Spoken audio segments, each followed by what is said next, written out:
Welcome Don't be in to a At haste the to Table grow up. podcast. Don't be in a Temitope, haste to how know are everything. you? Start from where you are. The curiosity to learn should I'm be doing very, your most very important well. Thank factor. you so much for. Hey, y'all. Welcome to At the Table podcast, a virtual table where we discuss all things young adulting. I'm your host, Fikaya, and thank you so much for having me in your ears. Today, we have the privilege of sitting down with Temitope Ajibola. Temitope is not just any professional. He is a seasoned entrepreneur, a business analyst, a project manager, and a venture capitalist. From earning an impressive MBA at Morgan State University to founding UniServe, a platform that leverages AI to enhance global talent mobility by improving job search, visa processing, and loan access for immigrants, and who is also working on his second master's in advanced computing. Temitope's journey is nothing short of extraordinary. He is a leader who has managed technical projects that echo through the financial industry, and he has an eye for startups that carve new paths for immigrant professionals. In this podcast, Temitope will offer invaluable advice for those who are chasing their own big dreams. Remember to rate this podcast. It really helps us. And also follow us on Instagram at @the_table_pod. And also follow Temitope on his Instagram and be sure to connect with him on LinkedIn. All the links are going to be in the description. Now, are you ready? Welcome to At the Table podcast. Welcome to At the Table podcast. Temitope, how are you? I'm blessed, Fikaya. How are you doing today? I'm doing very, very well. Thank you so much for coming to the table, and I'm really excited for all that you're going to share with us today. Same here. Absolutely. I'm excited myself.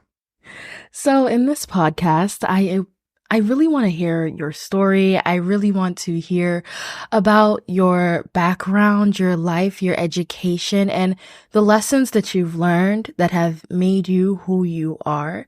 But before we get into that, I have an icebreaker. And it's going to be this or that. And you also have one skip. Okay. Are you ready? Okay. Yeah, I'm ready. Okay. So early bird or night owl? Both. Both. Explain. I'm able to operate as the situation demands. Yeah. That's just it. Me, I am an early bird. I love waking up at 5. I love seeing the sun come in. I can't do night owl anymore. I can't sleep past 10 o'clock anymore. I'm too old. Lol. Venture capital or entrepreneurship? Entrepreneurship. Why? Well, I love the opportunity to be actively involved in creating something and then directly involved in creating something and scaling it. And I believe entrepreneurship gives you that opportunity. Venture capital is also great. If you look through my profile or through my career trajectory, you'll have seen one or two things I've had to do with the venture capital space. And so I've been able to be in the two worlds. If you ask me to choose, I'll definitely choose entrepreneurship first. Technical innovation or social impact? Wow. Technical innovation, I believe. Social impact is great, but I'll take technical innovation. You leave it to us NGO people, right? Yeah. I would take technical innovation. And again, I've had the privilege to be in the two worlds. But where I am right now mentally is technical innovation. Okay. Virtual reality or augmented reality? Fikaya, why?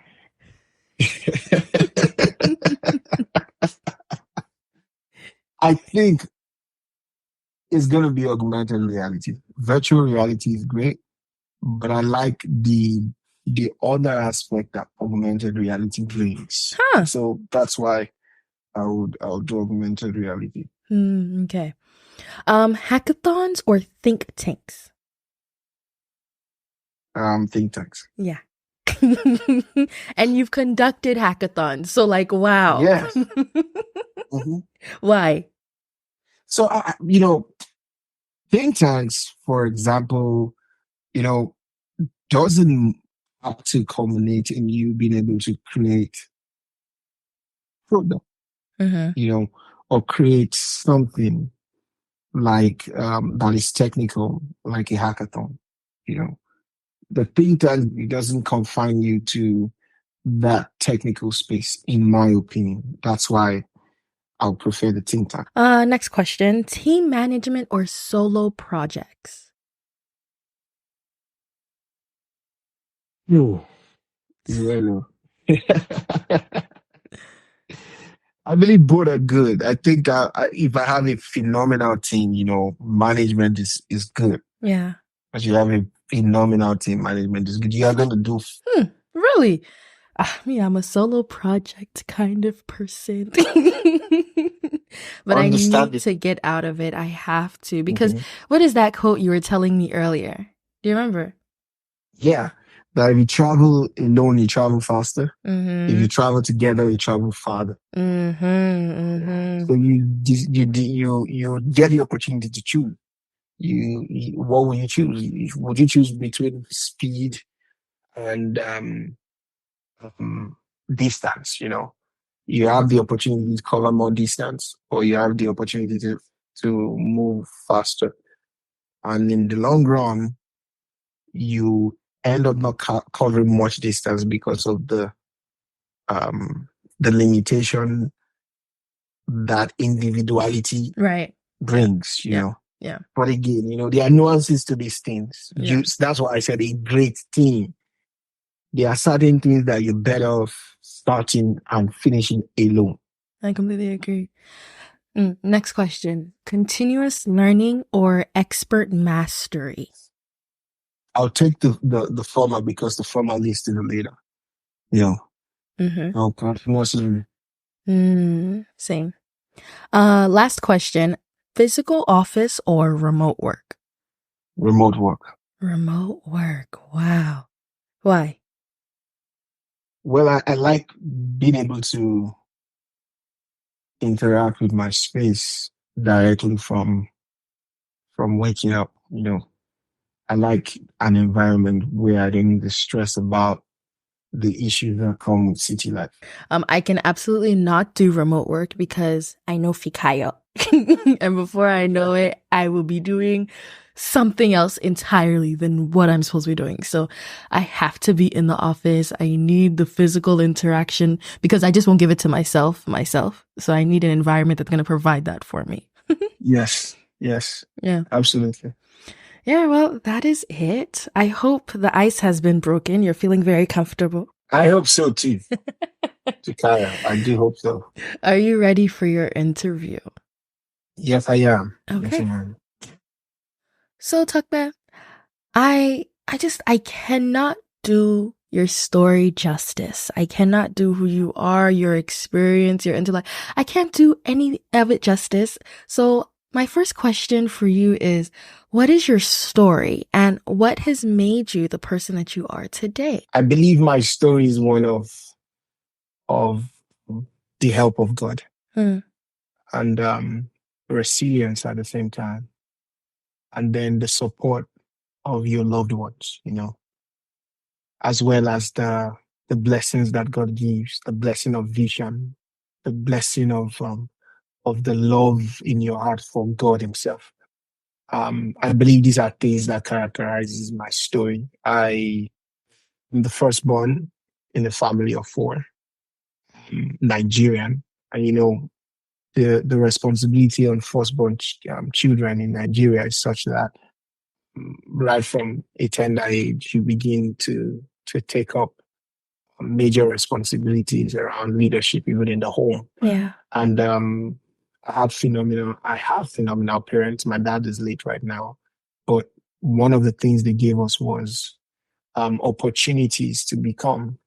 They invested really in our education, and they were willing to go any mile to get things for us, except it was impossible for them to get it. And then they were able to provide us with what was necessary, you know. And then I remember a time in my journey, I told my dad after um, when I was about to graduate from my undergrad, then I told him that, see, if you don't do anything for me again, you have tried. Mm-hmm. I can't fail. And that was stemming from an understanding that many people, right, did have the opportunities I have or I had, and they were able to make the best of it. And having them is an added advantage. And again, God had blessed me with so much vision. I was so much confident. I'm so much confident in what God is able to do in my life. Mm-hmm. And so that has been my journey, literally. I mean, the help of God from one phase of my life to the other, the blessing of vision from a tender age I've been having. God has been helping me with visions, the visions of the future. I've been that kid that was just clear that it was going to be great no matter what. And I carried that passion in my heart. My mom was one person that enforced that to us. She always made me and my brother feel like we were different and we were made for more. And that has helped us up till today. So that's my story. Resilience. I have many things to talk about coming out of some experiences where I didn't do too well, and being able to receive help, being able to receive support, being able to receive encouragement to Mm-hmm. carry on, and then to be able to rise out of those challenges, right? Being able to go on, press on, coming out of several types of setbacks. There's a lot to share. I mean, in my undergrad days, I graduated with a not too good result. And then coming out of that to finishing my MBA recently and coming out as one of the top in my class with several accolades to back that up, or maybe coming out of a major financial challenge. Sometimes in 2019, having collected money or helped people to invest their money in the forex market, you know. So I've come out of several trying experiences, and these things have made me what I am today. I would love to end with a quote from one of the greatest philosophers to have lived on the surface of the earth. His name is Paul the Apostle. He says, I am what I am by the grace of God. You know, that's who I am by the grace of God. That was amazing.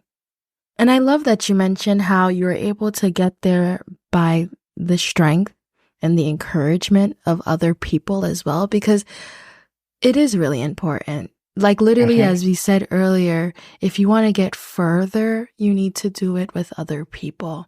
Not only Yes. that I loved, but your parents. Mm-hmm. Having good parents is such a blessing. Like It's such a blessing.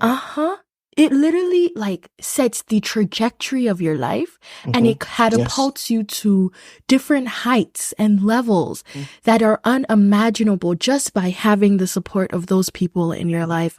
So I love hearing that. I love hearing how even grateful you are, and even looking back, how you can note how hard they've Mm-hmm. helped you and the extent in Yeah. which they've helped you and how much their pouring in has changed and really, really shapes your life.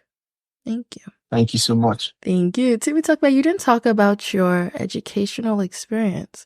Can you tap in on that a little bit and talk about how your education really shapes your career path? It all started in my high school. I'd also finished with a very good result, although my mom felt like it wasn't the best of the best of the best of the best, like really top there. It was a result that could get me admission into the best schools in my home country, Nigeria. Then, I mean, it could, but again, because of the competitive nature of certain courses, it was something that my I mean, it was going to be very competitive, so I could get my mom's intensity on me that time. So yeah, I remember that I went into a science class basically because in Africa or in Nigeria particularly, Either you're in the sciences or the arts, or some people began to do commercial later on. But so, and I just had a myth in my mind then. I'd spoken to a few elders then, and they told me that the people that are in science class are the intelligent ones. Mm. So I told myself to prove a point that I'm intelligent. I remember I was in my junior secondary school then when I decided I'm going to science class. And so I went into the sciences and like everyone, just did my best, didn't really know what I wanted to do. Then some of the best people that have gone ahead of me, I knew they were doing stuff in electrical and electronics engineering. Some were doing stuff in petroleum engineering. So I wasn't really sure what I wanted to do. But I remember that there's this lady, phenomenal lady then, that had gone to do electrical electronics, and I opted also to do electrical electronics, right? But however, I didn't get into electrical electronics because of the cutoff, just by a few points. Mm. A few points. It was very devastating. I needed to do a change of course then in the University of Ibadan. And so I opted for computer science. Mm. And looking back today, that was one of the best decisions I ever made. I didn't make it consciously. It was just what life gave me because of what lies ahead. Right. So I went into the University of Ibadan and beating the cutoff point for the computer science basically by 10 points. And so I grudgingly just took it. But it happened to be one of the best decisions I ever took. And while there, I struggled a bit with coding because as visionary as I was, I couldn't just see myself coding. I couldn't see myself doing coding on the long run. So I struggled. I couldn't give my best to it. I gave my best to other things while growing up in the University of Ibadan then. I was trying out my hands on other things too. I wanted to find myself. Funny thing is that at 17, then one of the things that I was bothered about was what am I here on earth for? What am I meant to be doing? So while my mates were reading their books, I was reading books by on purpose, reading Miles Monroe's books. Mm. And there was this other book by Jack Canfield. I can't remember the name, but it has a lot to do with purpose. So these were the things I was reading, so that such that when I came out, I was able to define my life in a statement, like my purpose. I call it the purpose statement. Was able to state my life in a statement.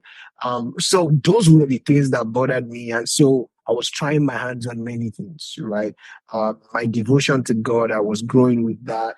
And then I was trying my hands on things like politics, leadership, and I was trying my hands also on oratory. Like I was doing a whole lot, just trying to figure out what God has called me to do, what I was meant to be doing with my life on the long run. And I was able to find I mean, find out a whole lot of things. And let me just say this here that the discovery of your life purpose is usually continuous, right? Yes. You would find, see, the more you know, the more you will come into again. The less the more you know right now, rather, you find out that tomorrow, after going through a few experiences, after having much more experiences, you will know more. Like these are experiences that will validate what you know or would expand the spectrum of what you know. So it's a continuous journey. Purpose is a continuous journey. And so that was my experience then. I was struggling in the computer science department, but I was trying my hands on several things. It was within that journey, one of those days that I came across the term project management. Based off my research into that environment, I found out again the way life orchestrates things. I found myself in the bank afterwards as a system and application analyst, and that led me into project management, where I had to sit in between business and technology. So I was communicating business to the tech team, and I was communicating tech to the business team, and Mm. helping to drive the realization of business goals via IT projects. So that was how my educational journey brought me into the project management space. And then right now, again, most of what I'm doing revolves around managing projects. It also revolves around birthing projects, birthing products, right? Yeah. And I remember I finished working at I mean, I was working at Fidelity Bank then, doing digital transformation, just driving digital transformation projects and a whole lot of other projects around IT. And I would most times spend my afternoons when I have free times at work looking at the LinkedIn profiles of different people in the bank or just different young people, right? There's one person that I was always tracking then. His name is Inyolu Aboyeji. Like I was always just checking how did he get to this point? Oh, at some point he had to go study outside the country. And then COVID hit, right? COVID hit, and then I was coming into new vistas of knowledge, understanding that the world was becoming much more decentralized. The world was becoming much more global in the sense that everything that you were doing had to have a global component to it if you really wanted to scale what you were doing. And so at that point after COVID, I began to so much desire international education. And also because most of the people I was studying, I was looking at their profiles, I found out that it's either they rose through the banking industry after they had gone to take international education, or the ones that were leading or creating products that were shaping industries back home in Africa had already gotten international exposure. So I began to look for it. I began to hunger for it.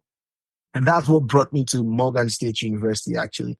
That's how I began to research MBA programs, even research the programs that was going to give me opportunities to learn about the financial technology space and all of that. And Morgan had all of that. And that's how I found myself here.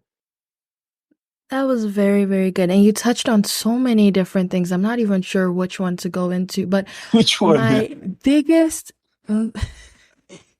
my biggest question is for a Yes. student who is also struggling, because you mentioned that you struggled and it sounds like you Yeah. fought to get through some really, really tough times.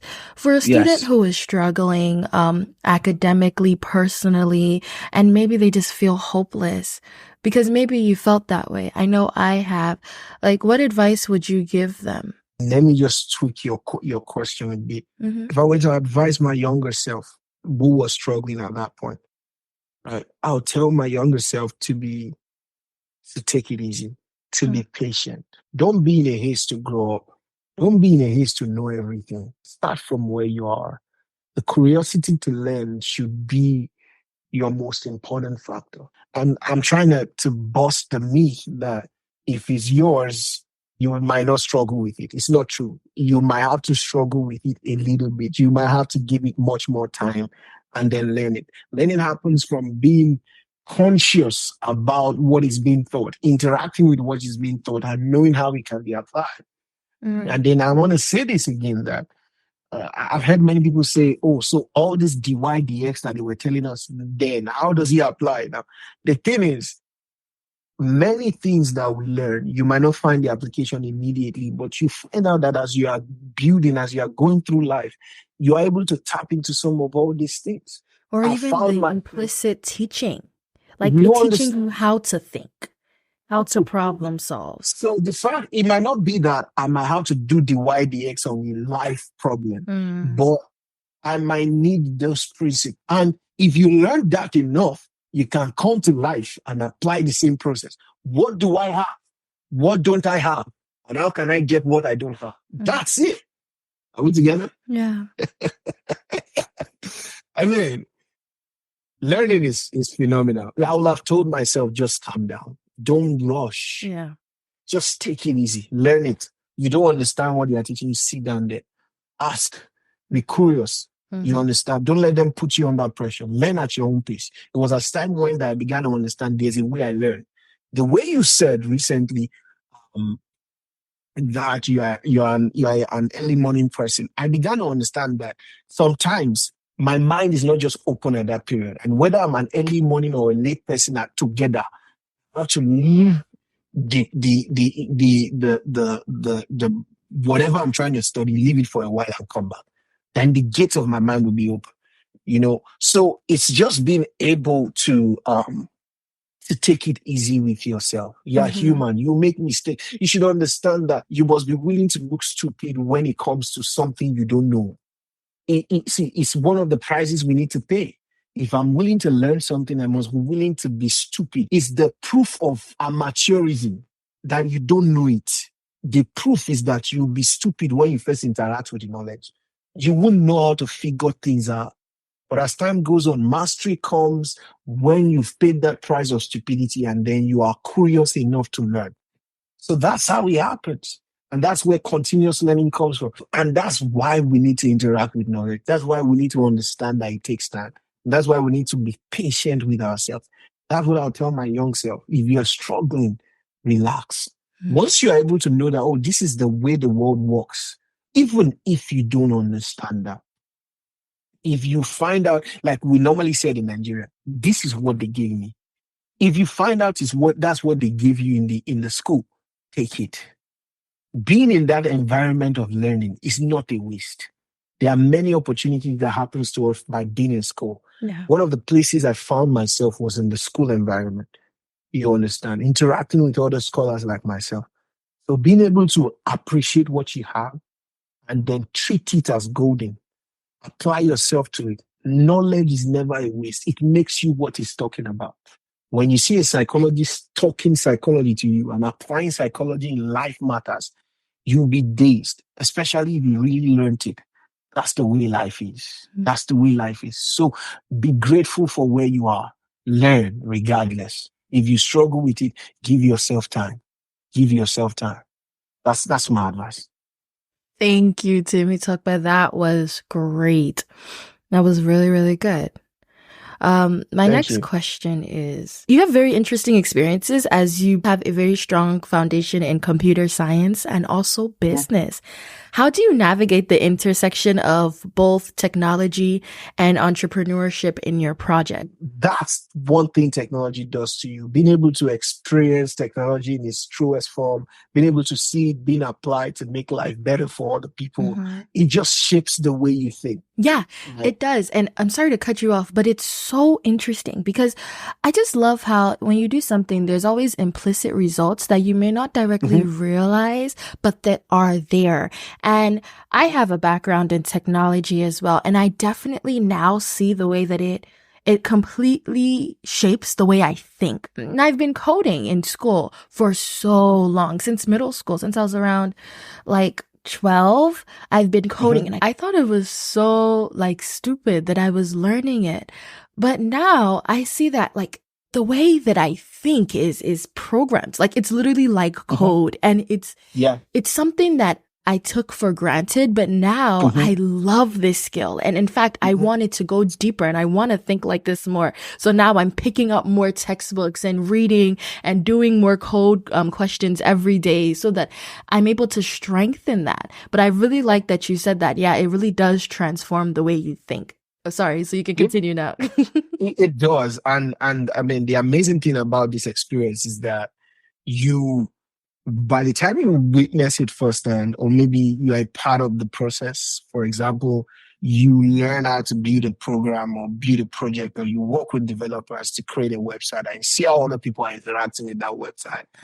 It opens your mind to see the power of technology. So for me, one of the major projects I first worked on had to do, or that I can never forget, has to do with back then at Action Microfinance Bank. The bank was losing or was expending more than $20 million dollars, right, when it comes to something around a particular application. You know, we were paying so much for that application. And one of our assignments then when I was in the IT department as a system and application analyst was to see a way to reduce this. And one of the things we did was to work together to create a different interface that could reduce and manage the amount of money that was being spent. Eventually, it became a successful project. Like we had to first gather requirements. I mean, I don't want to go into a whole lot of all that, but I witnessed that firsthand. I saw how you could study a problem and then imagine a solution around it based off your understanding of tech. Or when we won a grant of $1 million, right, and we had to create an agency banking solution, right, for people in the rural areas, or for people that were on the bank and unbound. And it was a first-hand experience watching how technology can transform the lives of many people. So for me, that began to shape my thought process. I remember something when I first got into Morgan State. I mean, my MBA program when I first started, and I was in one of the classes. And when they say it was an entrepreneurship class, so when they say we should do design thinking and come up and brainstorm about solutions to a particular problem, most of my solutions ended up becoming an art. Well, in retrospect today, it's not everything that needs to be an art, but most of that it was just because I've been able to see firsthand how technology can solve problems. Yeah, you know And mine. you are Sorry, mine is AI. In class, like any type of design, AI. It's small, big. I know it's true, and that's because you witnessed the Yeah. and so for entrepreneurship too, is being able to witness how you could encounter, I mean, entrepreneurship, the way it's being taught, it's a lifestyle, it's a thought process, it's a mindset. It's the idea that there is a problem and then I can create a way to solve it and scale the solution for other people. You understand? That's the way entrepreneurship works. And so for me, it became the life I was living, right? It became the life I was fascinated with. So it was always very easy to bring those two mindsets into anything I was doing. And so whether it's to start up a company, whether it's to run a project, whether it's to lead an initiative, the idea or the power of tech and the lifestyle of entrepreneurship were two different entities I was always willing to engage. It became a part of me, and they've never failed. They've never failed. Could you share a project that you are particularly proud of, and also the impact that it's had? Now I'll talk about Morganax. Morganax is one project that is dear to me because I knew we had a problem within the Black community. The major faces of technology has not been a Black person. And so I said, the best way to solve this is to begin to introduce tech at a level into our communities, into our HBCUs, right? And again, I thought that the reason why we have many people succeeding or becoming the faces of tech and all of that is because they were not afraid to create. And that's the mindset of entrepreneurship, being able to think about a problem and idea around solutions to it. So combining the two was what made me say, okay, why can't we apply tech on to this problem, the problem of underrepresentation in the technology space or in the innovative space amongst Black people? And that's how I came across Morganax as a project. And Morganax, we had support from the school, we had support from the US government. I mean, the US vice president sent us a letter to acknowledge Morganax as a platform for innovation. We had several support. We had the governor of Maryland, who was represented that day, and we also gave him an award. So we had different companies partner with us. I mean, and it was a massive success. We had more than 9 schools represented. It came in the place of meditation and prayers, and then just brainstorming what can we do to solve some of these problems, get more people into tech, get more people into creating companies and all of that. I'm proud of this project because of how it's scaling. I mean, another one I'm proud of that I led is, or that I'm currently doing, has to be UNICEF, right? We are creating from the ground up. I'm currently working with a few people. We are trying to solve the problem that international students have. We ran a survey. It's a problem that I've gone through, navigating it even as we speak. It has to do with international students who need more opportunities. They leave, or international talents, they leave their home country, come here, study, and then after they finish studying, they are not able to tap into some opportunities because of different systemic issues, And we ran a survey, and then we found out that there are a couple of similarities across what everybody's saying in the UK, in Canada, in Germany, and here in the US. And we feel like AI can solve this problem, and we're currently building, So it's a project that we are still building, and then I know it's going to eventually see the light of day. We've launched our wait list a month back, and we've seen people sign up to it, which is a proof that it's a product that people are willing to use, right? So it's one product that or project that is still ongoing that I'm proud of it before we even create it. These are two major projects that I've had to lead and that I'm excited about. And well done. Well done. Like, your accomplishments are amazing. And to see the heart that in which you use to do these things, it's beautiful. My next question is, what would you tell a young person that is trying to chase big dreams? Don't give up, Mm. right? I'll tell that young person not to give up. If you're chasing big dreams, I want you to understand something, that it's the capacity, it's the destiny rather, of the human spirit to change the world. It's not unusual for you to want to do big things, right? It's not unusual. It's your destiny. It's what you're called to do. It's what God put you on earth here to do. But you must understand that you'll be tested. Life will throw several things at you, but these are the price you have to pay to prove that you mean business with life, that you mean business with destiny. You need to learn to develop a resilient spirit to the things that will come at you. You might not necessarily succeed on your first trial, but that does not mean you're not destined to succeed. What it just means is that you've not learned enough, or it just means that you need to keep trying, right? I'm not trying to be a motivational speaker, but there's a lot of biographies to prove to you that everyone that changed the world were people like you. They were only people that didn't give up when life tested their dreams. But again, there's another side of don't give up. That's the side of giving up. And if you would even give up at all, give up on what is not working. Learn to discern what is not working on time and let it go. There is a stage where we need to let certain things go. So, I mean, don't give up on the dream, but your method might need to change sometimes. These are things you need to give up on. So, that's going to be my advice to you. Don't give up. Keep at it. It's your calling, it's what you are born to do. And if you must give up on the things that don't work. Give up on the methods that needs to change. Thank you. That was great. I wonder, because one thing that I'm constantly learning now, especially as a young adult, is how important working hard is. Mhm. And I'm curious for you, do you have any specific lessons that you've learned around working hard? And how have you seen the impact of working hard come into fruition in your own life? If you want something, be prepared to give it your all, Hard work is necessary to achieve great things. If you really want to be great, if you really want to get things done, be willing to give it your all. Everything in life is possible once you know the price to pay. There's a price for everything. It's wrong to come to the market of life without anything to transact. Sometimes it's your turn. Mm. Sometimes it's your labor. Sometimes you have to pay for another person's labor. All these can be categorized under hard work. Being able to recognize what is needed for an outcome and give yourself to it.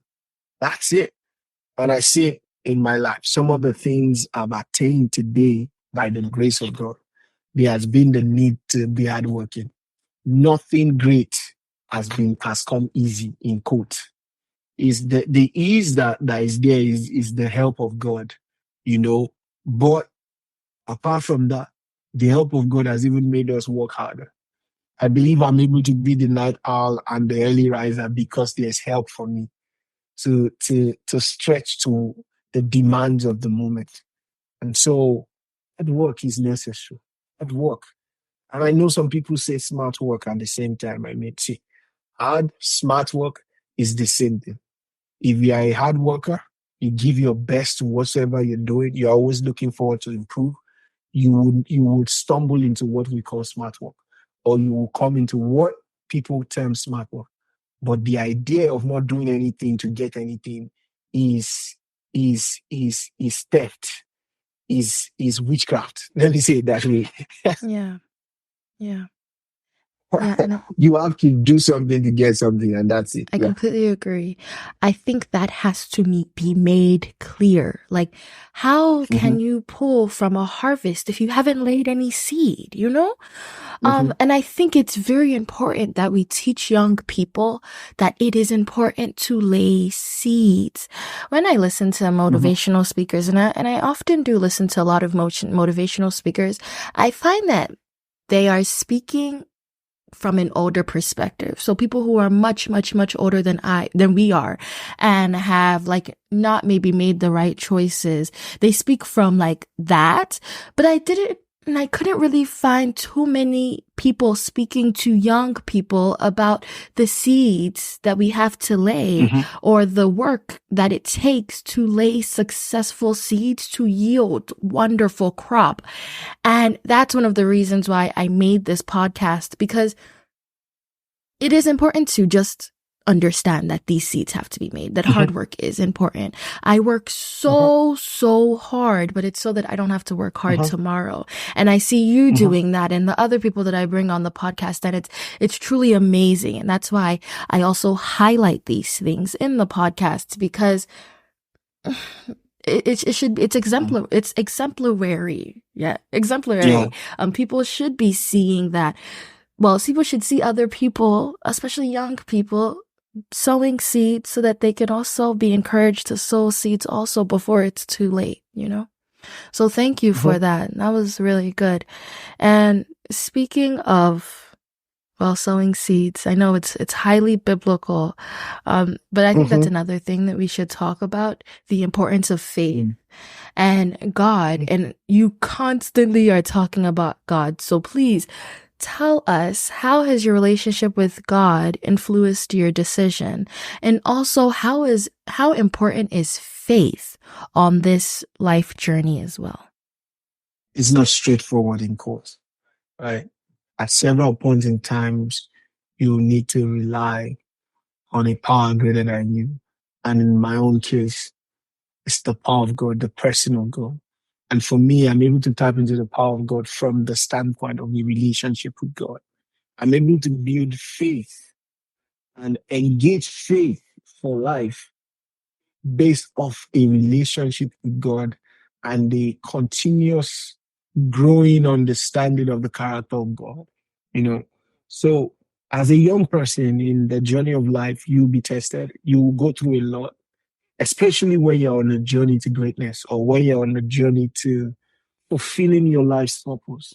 You'll be tested. In my own experience, I've lost my father 2019, major challenging situation. For 6 months, I was depressed, you know, but being able to understand the character of God and being able to find faith from the understanding of the person of God and how God operates, it helped me navigate that situation and come out on top.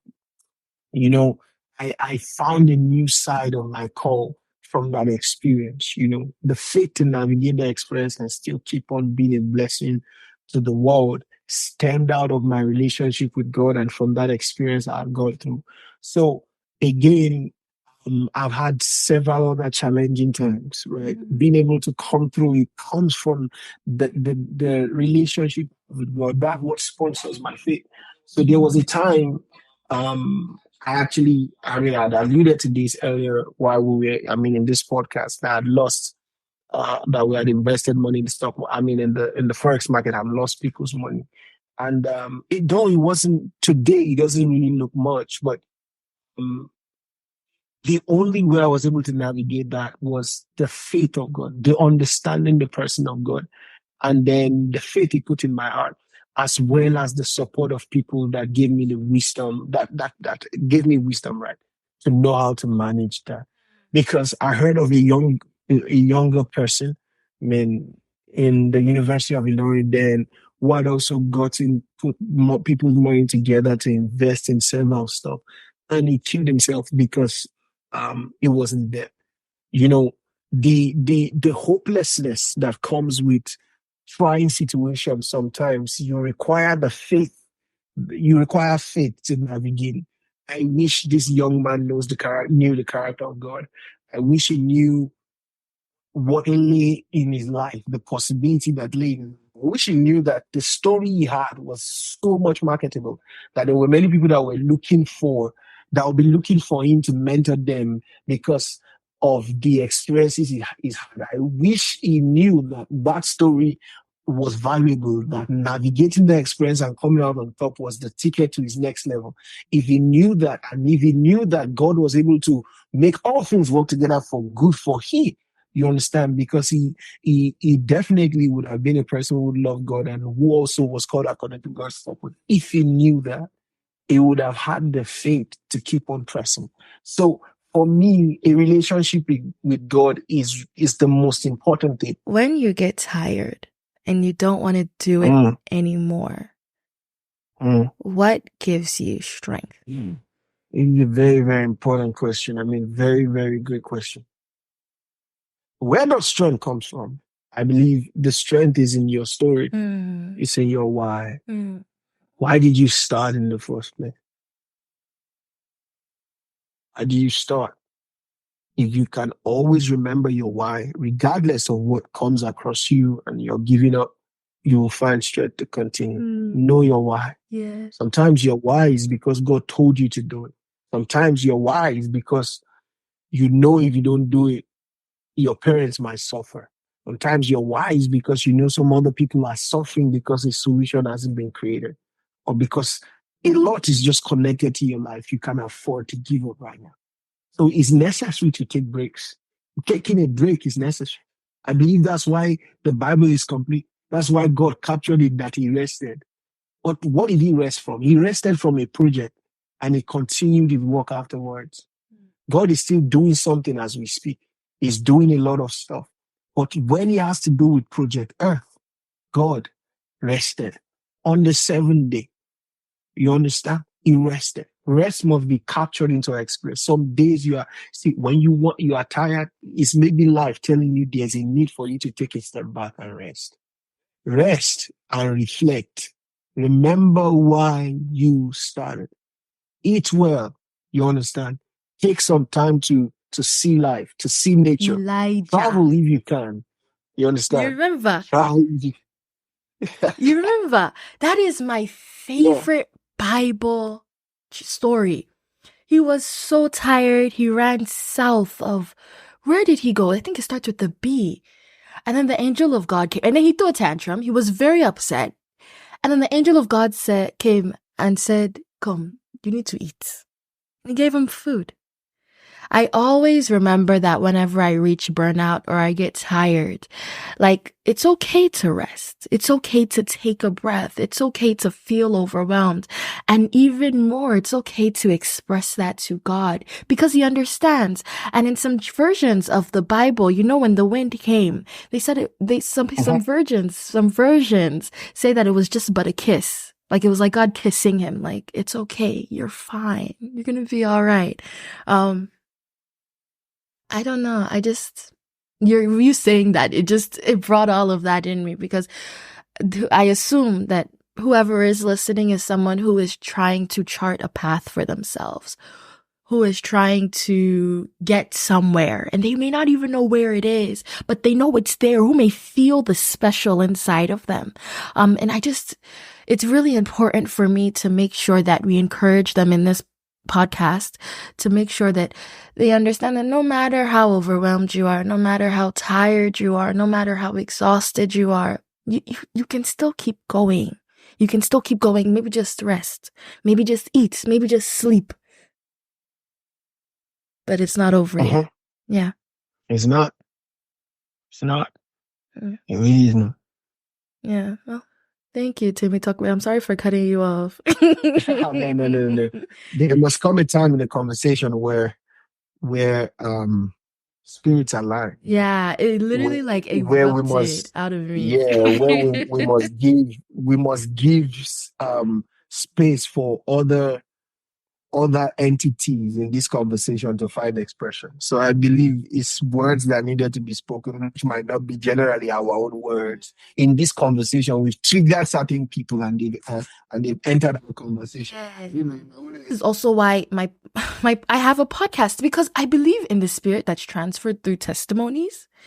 of that encouragement, resilience. And it's so powerful. That's why motivational speakers have a business now, because it is powerful. So what you're saying, I completely concur with. And even I'm happy like that you understand exactly where I'm trying to go with this podcast. Because some people don't understand the exact point in which I need them to be passionate, because there's someone who is tired. There's someone who may be thinking of ending their lives tomorrow, and maybe it's just the word that we say that the seed that will take root in someone's heart and will inspire them to maybe live just one more day. And in that day, it gives God enough space to do whatever he wants to do in their life that will completely change their life. So it's very, very important to me that we get to this depth and people understand, because whether you're religious or not, and you can be secular, these same principles apply. Why? Because it's God's world.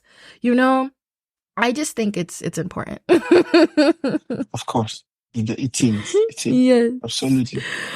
Temitope, as we've reached the end of this conversation, I can't help but think about the countless international professionals and students out there who are looking for that one break as well, that one connection, or that one thing that can change everything for them. And I know that you have something incredible going on. Could you please give us a hint about UniServe and tell us about how you plan on meeting the needs of those international students? Yeah, so UniServe is a platform that leverages AI in enhancing global talent mobility for immigrants. So we are basically solving the problems that immigrants have, or intending immigrants have, in accessing job opportunities, or in accessing the kind of visas that would enable them immigrate to the kind of countries that they have. And you see, the reason why we are emphasizing that is global talents, right? Or we are majoring on talent, is because we believe that there's something called um, um, um, um, we believe immigrants actually have a power to actually open a new GDP, you understand, for any country they go into. And so the kind of people we are looking for to work with is people that are talented, people that are skillful, and who are unable to actually experience a certain kind of opportunity level in the place they are, and need to go into new places, new spaces, new countries, right? To be able to express their God-given talent, to be able to create more opportunities in the environments that they are. So also when it comes to providing certain form of financial services, like loans, like insurance and all that, these are some of the things that are going to be available on our platform. Thank you so much, Temitope. And also, if you are more interested in UniServe as a platform, the podcast right after this one will be about UniServe entirely. And there, Temitope explains in depth what UniServe is, how it intends to help and assist professionals, international professionals, and also how to get in contact with UniServe so that we can move forward in the process. Yeah. Thank you so much, Temitope. Now, these are my exiting questions, okay? But is there anything that you were prepared to speak about that I didn't answer today? Well, I mean, nothing. My next question is, well, do you have a question for me? Well, I'd like to say, well done with the work you do. Amazing, amazing work. Thank you. There are few people who have been able to combine passion with purpose like you do. And I mean, I'm excited for what you do. My only question would then be, why do you feel called to do this? Why do you feel this is something you ought to do? Now the interviewer has become the interviewer. Indeed. I'm actually sitting back and thinking like, how do I want to answer this question? Do you know what makes Steve Jobs the Steve Jobs? It's the fact that they see a problem and they're willing to stand in the gap. And I feel like there's so much more darkness. Like darkness is easier to be found than light.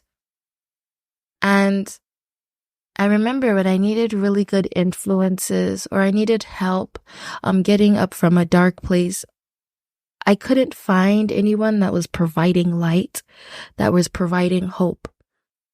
So that was the problem. And I decided that, well, if no one's going to do it, I will do it. And now I have the privilege and the opportunity to talk to young people who are doing amazing things and push them in front of this light or push them on this platform and say, please talk about it. Tell us about your experience. Encourage someone who is looking for light and shine your light just a little bit more so that someone else might catch it and it's transferable to them as well.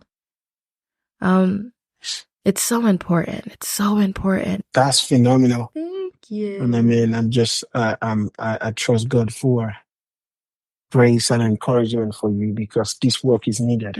It is. Thank you. Thank you. Thank you, Temitope. We did it. Yeah, we did. We did it.